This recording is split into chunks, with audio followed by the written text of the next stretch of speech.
ചൊള്ളൽക്കാവ് ഭഗവതി ക്ഷേത്രത്തിൽ മന്നം ജയന്തിയും തിരുവാതിര ആഘോഷവും സംഘടിപ്പിച്ചു. ക്ഷേത്രാങ്കണത്തിൽ തിരുവാതിര കളിയും നടത്തി. അല്ലപ്ര 4666 NSSന്റെ നേതൃത്വത്തിലാണ് ചൊള്ളക്കാവ് ക്ഷേത്രാങ്കണത്തിൽ മന്നം ജയന്തിയും തിരുവാതിര മഹോത്സവവും സംഘടിപ്പിച്ചത്.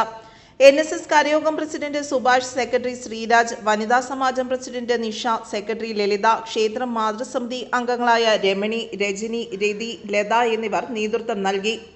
ക്ഷേത്രത്തിൽ തിരുവാതിരക്കളി, പാതിരാപ്പൂ ചൂടൽ, എട്ടങ്ങാടി നിവേദ്യം, ഉറക്കമൊഴുപ്പ് എന്നിവയും നടത്തി. ഭക്തി, ദാമ്പത്യ സൗഖ്യം, സ്ത്രീശക്തി, പ്രകൃതിയോടുള്ള ഇണക്കം, കുടുംബ ഐശ്വര്യം എന്നിവയാണ് തിരുവാതിര ആഘോഷം നൽകുന്ന സന്ദേശം. ഇത് കുടുംബ ബന്ധങ്ങളെ ദൃഢമാക്കുകയും സാംസ്കാരിക പൈതൃകം നിലനിർത്തുകയും ചെയ്യുന്നു. ശിവക്ഷേത്രത്തിലും ഭഗവതി ക്ഷേത്രത്തിലും തിരുവാതിര ദിവസം വിശേഷമായി കൊണ്ടാടുന്നു. ശിവപ്രീതിക്കായി വ്രതം നോറ്റ് ഉറക്കമൊഴിഞ്ഞ് ക്ഷേത്രത്തിൽ തിരുവാതിര കളിയും നടത്തി.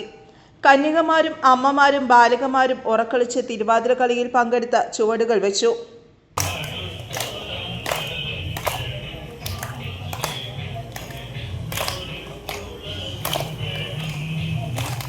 തുടർന്ന് പാതിരാപ്പു ചൂടി എട്ടങ്ങാടിയും തിരുവാതിര പുഴുക്കും കഴിച്ചാണ് ചടങ്ങുകൾ അവസാനിപ്പിച്ചത്. News desk, Perumbavoor.